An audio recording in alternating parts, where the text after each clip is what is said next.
तो कहानी के शुरुआत में हमें दिखाया जाता है कि कई वर्ष पहले ऋषि मुनियों ने तपस्या कर एक ब्रह्म शक्ति प्राप्त की थी।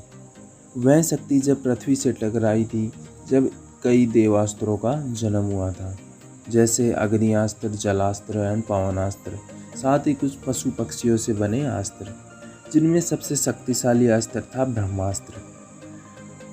उसके बाद ऋषि मुनियों ने उस ब्रह्मास्त्र की पूजा करना शुरू कर दी और जो भी उस अस्त्र की रक्षा करते आ रहे थे वे कहलाए ब्रह्मांस। तो इस मूवी में आगे का सीन मुंबई का दिखाया जाता है, जहां साइंटिस्ट मोहन भार्गव को दिखाया जाता है। उनके पास दो आदमी आते हैं, टाइगर और रफ्तार। क्योंकि वह भागवत एक ब्रह्मांस थे, उनके पास ब्रह्मांस के 3 टुकड़ों में से एक टुकड़ा था। तो कई साल पहले से उनकी रक्षा करते आ रहे हैं। तो उस टुकड़े को लेने के लिए जुनून और उसके लोग वहाँ पर आते हैं। तब हमें पता लगता है कि मोहन के पास भी एक कड़ा होता है जो वानास्त्र होता है, और वह उसका प्रयोग कर उन सभी को सबक सिखाते हैं और उनसे काफ़ी टाइम फाइट करके वहाँ से चले जाते हैं। फिर शाम को जब वो वापस आते हैं तो उनको लगता है कि सब कुछ शांत हो चुका है, लेकिन जुनून और उसके साथी वहीं पर उनको मिलते हैं। तब वह जुनून मोहन को कैद कर लेती है और उसका वानास्त्र ले लेती है, जिसको रफ्तार रख लेता है। और जुनून उसको सम्मोहित कर उससे ब्रह्मास्त्र का टुकड़ा ले लेती है और उससे बाकी 2 बचे हुए टुकड़ों के बारे में भी पूछती है, जिसमें मोहन उसको दूसरे टुकड़े के बारे में बताते हैं कि दूसरा टुकड़ा काशी में अनीस के पास है। कहानी के दूसरे सीन में दिखाया जाता है कि एक शिवा नाम का एक लड़का होता है, जो कि एक डीजे होता है, जो मंदिर में पूजा कर रहा होता है। उसी टाइम उसे कुछ ऐसी शक्ति महसूस होती है, तो वह जान नहीं पाता है। दूसरी साइड एक लड़की आयशा को देखते हैं, जो वह उसे देखकर उसका दीवाना हो जाता है। और जब दशहरे पर रावण को नष्ट होने लगता है, तब वहाँ पर बहुत बड़ी एनर्जी क्रिएट होती है। तब शिवा को कुछ होने लगता है और वह अचानक बेहोश हो जाता है। दूसरे दिन शिवा आयशा को एक क्लब में देखता है और उसे बताने की कोशिश करता है कि वह उससे प्यार करता है। तब आयशा और शिवा दोनों उसके घर चले जाते हैं और उसे बताते हैं कि वह एक अनाथ है और वह अनाथ बच्चों के साथ ही बड़ा हुआ है, और वह एक बच्ची का बर्थडे मतलब जन्मदिन मनाते हैं। तब शिवा उसे बताता है कि उसके पिता को कुछ पता नहीं होता है, लेकिन उसकी माँ आग में से जलकर मर गई थी। जब से वह अकेला ही रहता है। यह सुनकर आयशा भी इमोशनल हो जाती है और उसे भी पसंद करने लगती है। तब अचानक शिवा को कुछ होने लगता है और वह अपनी मेमोरी में विजुअल्स में देखता है कि जुनून मोहन को बंदी बनाकर उसे सम्मोहित कर अन्य 2 टुकड़ों के बारे में पूछती है। तब मोहन उसे दूसरे टुकड़े के बारे में भी बता देता है कि वह काशी में अनीस के पास होता है।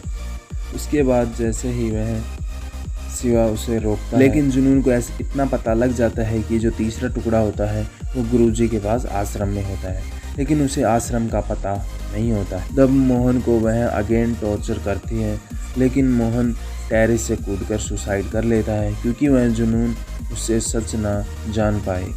तो यह सब अपने विजुअल्स में शिवा देख रहा होता है।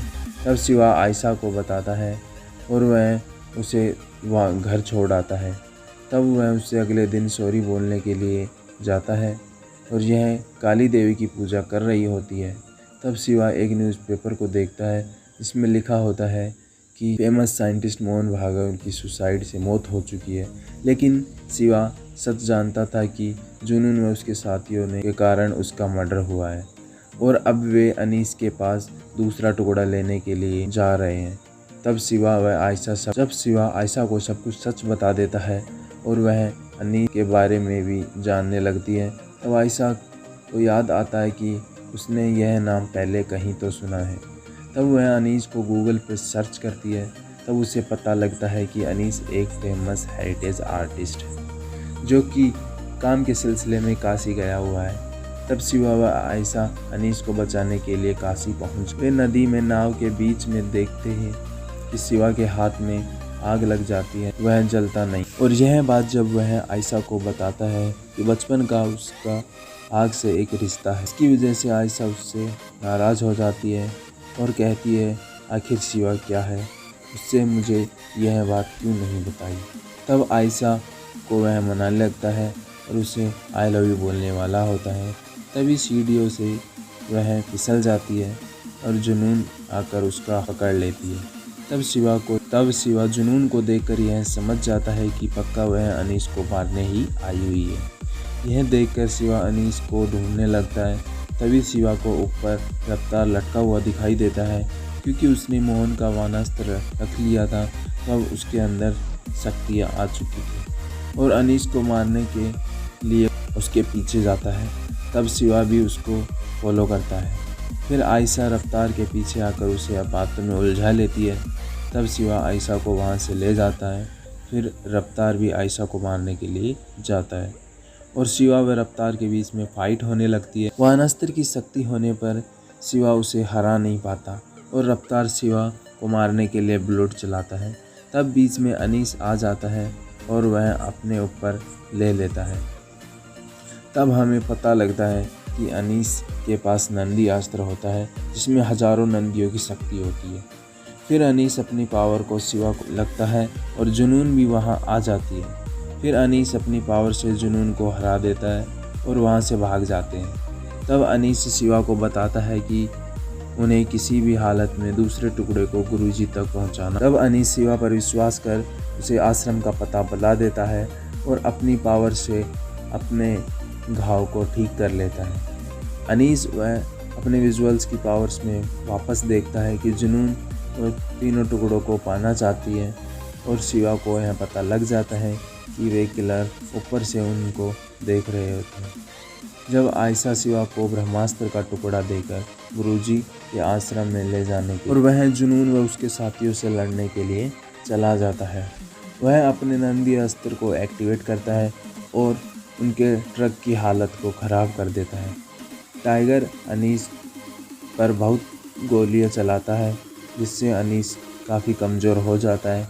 फिर भी अनीस जुनून व टाइगर को खाई में गिरा देता है, लेकिन खुद भी गिरने के कारण वह मर जाता है और टाइगर व जुनून बच जाते हैं क्योंकि उनके पास शक्तियाँ होती हैं। जब शिवा की कार पर रफ्तार अटैक करने लगता है और काफ़ी वह इंजर हो जाते हैं, लेकिन किसी तरह बचकर वे आश्रम पहुंच जाते हैं और शिवा आश्रम के डोर को खोलने लगता है। तब वहाँ रफ्तार आकर आयशा को मारने लगता है। वहाँ शिवा फर्स्ट टाइम अपने अग्नि अस्त्र को एक्टिवेट करने लगता है और वह रफ्तार को भस्म कर उसे मार देता है और वह खुद भी बेहोश हो जाता है।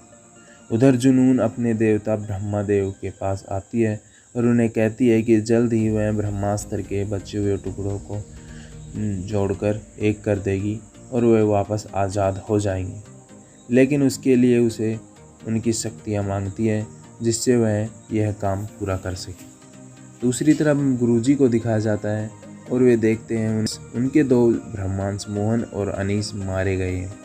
जुनून यहाँ कभी भी आ सकती है और वहाँ शिवा को कुछ और ब्रह्मांश भी मिलते हैं, जिनमें रोबोट अपने धनुष से नाग निकाल सकता है और टेंजो चीज़ों को हवा में उड़ा सकता है। रानी सुरक्षा की एक पोल क्रिएट कर सकती है। गुरुजी शिवा को बताते हैं उसमें भी एक शक्ति है, अग्नि की शक्ति, क्योंकि वह एक अग्नि अस्त्र, इसी कारण वह रफ्तार को मार पाया था।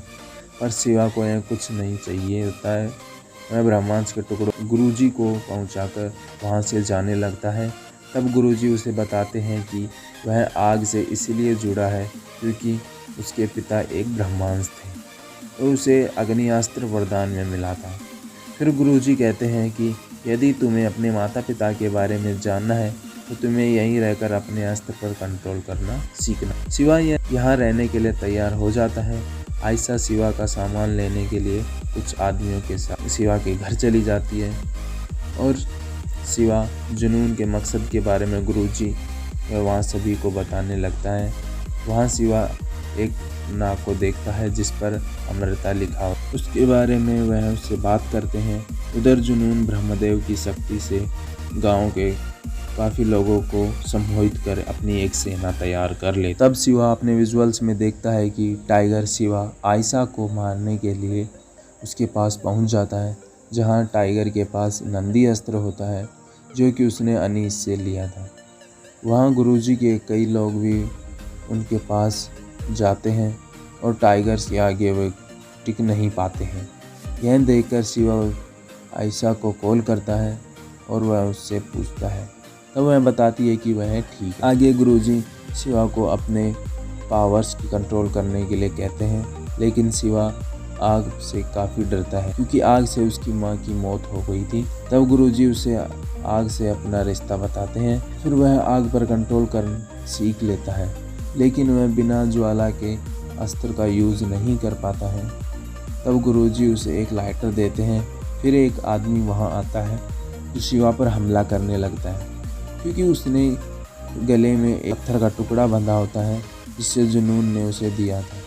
वह गुरुजी समझ जाते हैं कि जुनून ज़रूर आश्रम पर अटैक करने वाली है। फिर गुरुजी शिवा को उसके माँ बाप की कहानी बताते हैं कि आज से 30 साल पहले ब्रह्मांस का मठ समुंदर के बीच हुआ करता था। तब समय ब्रह्मांस के टुकड़ों में उस समय ब्रह्मास्त्र टुकड़ों में बटा हुआ नहीं था। तब गुरुजी के साथ एक और देव ब्रह्मांस रहता था। वह काफ़ी शक्तिशाली था और उसके पास कई शस्त्रों की पावर थी, लेकिन उसके पास एक पावरफुल अस्त्र अग्नियास्त्र था जिससे वह सभी अस्त्रों से शक्तिशाली था और उसका कोई भी अस्त्र कुछ नहीं कर सकता था। इसको पाकर वह ब्रह्मास्त्र को पाकर वह ब्रह्मदेव बनने के लिए सोचने लगा। उसने सभी ब्रह्मांशों को हराकर ब्रह्मास्त्र प्राप्त कर लिया, लेकिन दुनिया को बचाने के लिए वह एक और ब्रह्मांश अमृता ने उससे आखिरी लड़ाई लड़ी, जिससे उसने ब्रह्मास्त्र को तीनों टुकड़ों में बांट दिया और फिर ब्रह्मांश मठ जो समुंदर में डूब गया। देव और अमृता का कुछ पता नहीं लगा, लेकिन कुछ दिन बाद गुरुजी को अमृता की एक नाव मिली जिसके अंदर ब्रह्मांश के 2 टुकड़े मिले। वह तीसरे टुकड़े का कुछ पता नहीं होता है। फिर शिवा को पता लगता है कि देव और अमृता पहले एक दूसरे से प्यार करते थे और अमृता उसकी माँ थी। इस लड़ाई के बाद अमृता ने उसे जन्म दिया था और वही शिवा था।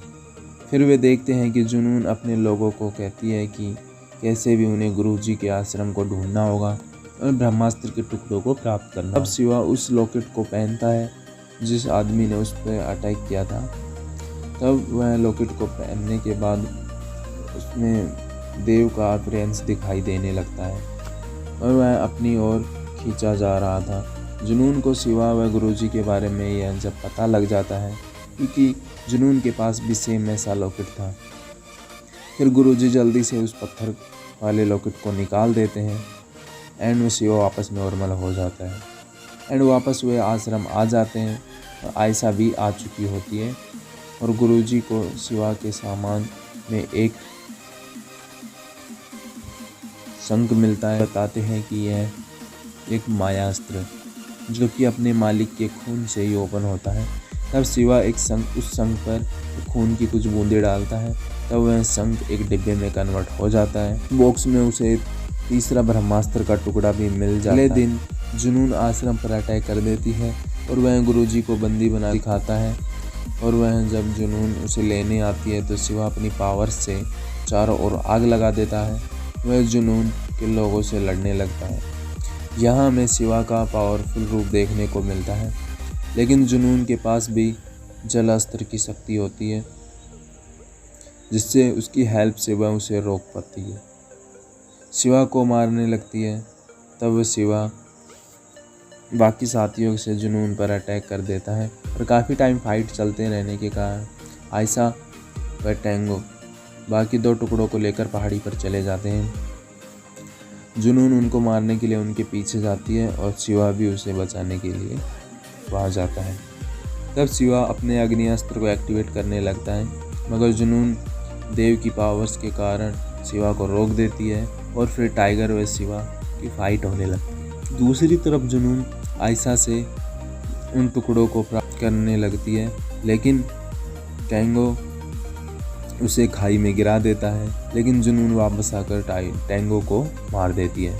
अंत में जुनून सभी टुकड़ों को जोड़कर एक कर देती है, जिससे एक पावरफुल एनर्जी क्रिएट होती है और वहाँ तबाही का मंजर बन जाता है। और आयशा को बचाने के लिए शिवा उसके सामने आ जाता है तो वह सारी आग को अपने अंदर समा लेता है। इससे उसके अंदर एक ऐसी पावर क्रिएट होती है जो ब्रह्मास्त्र को कंट्रोल कर लेती है। ब्रह्मास्त्र शिवा के हाथों में आ जाता है और शिवा नॉर्मल हो जाता है और फिर इस मूवी का एंड हो जाता है।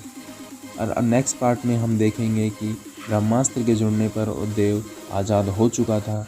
तो अगले पार्ट में हम देव व अमृता की कहानी के बारे में जानने को मिलेगा। तो जल्दी मिलते हैं एक और नए वीडियो के साथ। तब तक जय हिंद।